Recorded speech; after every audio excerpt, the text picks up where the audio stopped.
Hello friend, welcome electronics problem চ্যানেলে সবাইকে স্বাগত।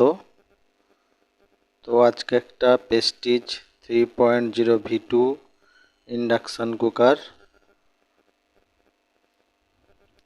এটার কি প্রবলেম আছে এটা ওপেন করে নিয়ে দেখাচ্ছি প্রবলেমটা কি আছে।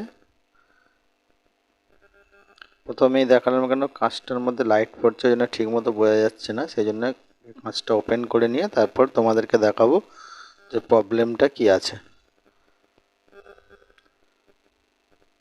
চলুন সেটটা ওপেন করে নিই।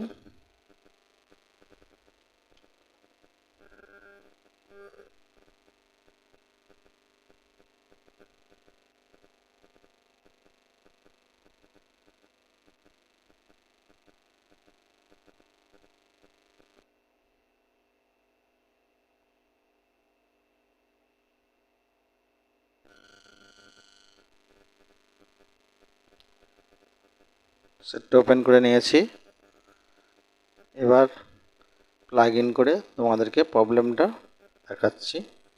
দেখুন বন্ধুরা, এটা E3 প্রবলেম আসছে। তো E3 কিভাবে সলভ হবে সেটাই তোমাদেরকে শেয়ার করব। তো বন্ধুরা, আমি বিভিন্ন দোকানে কাজ করি, বিভিন্ন রকম এতে ভিডিও করতে হয়, একটু অসুবিধা হয় ভিডিও করতে, আপনাদেরও দেখতে হয়তো একটু অসুবিধা হয়, কেন ভিডিওটা ঠিকঠাক হয়তো বুঝতে পারেন না, একটু অসুবিধা হয়। তো আমার একটা ফোনটা খুবই কম দামের এবং খুব লো কোয়ালিটির ভিডিও ক্যামেরা আছে, সেই জন্য ভিডিওটা একটু খারাপ হয়, একটু দেখে নেবেন এবং আপনারা আমার সাথে থাকবেন, আমাকে সহযোগিতা করবেন, তাহলে পরবর্তীকালে হয়তো আরও ভালো ফোন দিয়ে ভালো ভিডিও বানিয়ে আপনাদেরকে দেখাতে পারবো। তো আমি বিভিন্ন দোকানে কাজ করি, সব জায়গায় তো সমান প্লেস থাকে না, সেই হিসাবে একটু অসুবিধা হয়। তো চলুন এটা একটু মেপে দেখে নিই এর মধ্যে কি প্রবলেম আছে। তো বন্ধুরা, সেটটা চালিয়ে যেটা বুঝলাম যে এর মধ্যে যে পিসেটটা আছে, ওই পিসেটটা প্রবলেম আছে, এখানে পিসেটটা প্রচণ্ড গরম হচ্ছে। তো দেখুন পিসেটটা কিছুই দেখাচ্ছে না, তো পিসেটটা ওপেন করে আপনাদেরকে দেখাবো।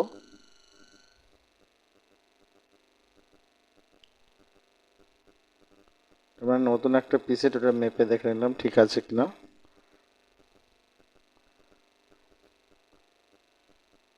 তো দেখুন পিসেটটা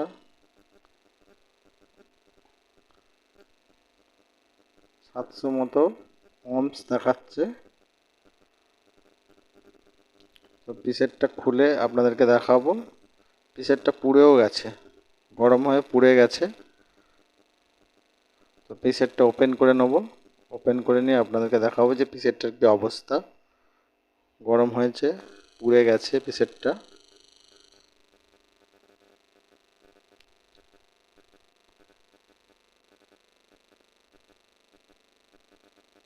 দেখুন পিসেটটা অর্ধে অর্ধে টুকরো হয়ে গেছে, এমনভাবে পুড়েছে যে পিসেটটা দু টুকরো হয়ে গেছে। তো বন্ধুরা, আবারও বলছি আপনারা আমার পাশে থাকবেন, আমাকে একটু সাহায্য করবেন, তাহলে হয়তো পরবর্তীকালে আরও ফ্রেশ, আরও ভালো কোয়ালিটির ভিডিও আপনাদেরকে উপহার দিতে পারবো। তো পিসেটের জায়গাটা একটু পরিষ্কার করে নিচ্ছি। ভিডিওর কোয়ালিটি তত ভালো হচ্ছে না, তোমাদের দেখতে খুবই অসুবিধা হচ্ছে। আমি চেষ্টা করব পরবর্তীকালে তোমরা যদি আমাকে সহযোগিতা করো তাহলে আরও ভালো কোয়ালিটির ভিডিও আমি দেখাতে পারবো এবং অনেক ভালো প্রবলেমও আপনাদের দেখাতে পারবো। তো অনেক বন্ধু কমেন্ট করেছেন আমাকে অনেক রকম সমস্যার সমাধানের জন্য, সবাইকে ধন্যবাদ। তোমাদের কোয়ারিজগুলো আমি আস্তে আস্তে দেওয়ার চেষ্টা করছি। এক বন্ধু আমাকে ইউনিভার্সাল যে পিসিবি পাওয়া যায় মার্কেট থেকে, ওই পিসিবির E3 প্রবলেম হচ্ছে ওনার, উনি আমাকে বলেছে ওইটা সলভ করতে।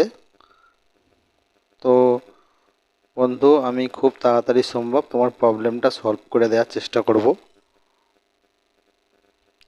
তো পিসেটটা আমরা খুলে আবার নতুন একটা পিসেট লাগিয়ে দিয়েছি। তো এবার সেটটা সেট করে নিই, সেট করে প্লাগ ইন করবো, দেখবো প্রবলেমটা সলভ হলো কি না। তো যে দাদাভাই আমাকে কমেন্টে জানিয়েছিলেন যে ইউনিভার্সালের E3 প্রবলেম আসছে, ওনাকে একটা বলে রাখি যে এসি সাপ্লাইট এখানে ঢুকেছে, তারপরে যে 4007 দুটো ডায়োড আছে, ওই ডায়োডের পাশ থেকে একটা রেজিস্ট্যান্স আছে, তারপরে দুটো রেজিস্ট্যান্স আছে সিরিজে লাগানো থাকে। ওই রেজিস্ট্যান্সগুলো একটু চেক করুন, তাহলে হয়তো আপনার প্রবলেমটা সলভ হয়ে যেতে পারে। নাহলে আমি একটা ভিডিও বানিয়ে দেবো, খুব তাড়াতাড়ি সম্ভব বানিয়ে দেবো, আপনি দেখে নেবেন। ইউনিভার্সাল বোর্ডের একটা ভিডিও E3 প্রবলেমের বানিয়ে দেবো, সেটা আপনি দেখে নেবেন। তো ওই তিনটে রেজিস্ট্যান্স আপনি দেখুন, হয়তো আপনার প্রবলেমটা সলভ হয়ে যেতে পারে। তো সেটটা অন করেছি, দেখুন 1100 ওয়াট এসে গেছে। পাত্রটার মধ্যে একটু জল ঢেলে নিচ্ছি, জল ছিল না। তো সেট আমাদের চালু হয়ে গেছে।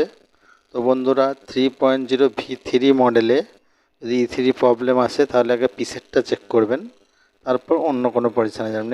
এইটার ক্ষেত্রে পিসেটই খারাপ ছিল, সেই জন্য পিসেটটা চেঞ্জ করাতেই এটা কমপ্লিট হয়ে গেল। দেখুন সেটটা রানিং হয়ে গেছে। তো বন্ধুরা, আপনাদেরকে ধন্যবাদ। আপনারা আমার পাশে থাকুন এবং আমাকে সহযোগিতা করুন, যাতে আরও ভালো ভালো ভিডিও আমি আপনাদের কাছে পৌঁছাতে পারি এবং নতুন নতুন প্রবলেম নিয়ে আসতে পারি। তো প্লিজ আমার চ্যানেলটি সাবস্ক্রাইব করবেন এবং পাশে দেওয়া বেল আইকনটি ক্লিক করে দেবেন, যাতে নোটিফিকেশনে আপনার কাছে মেসেজ চলে যায়। Thank you.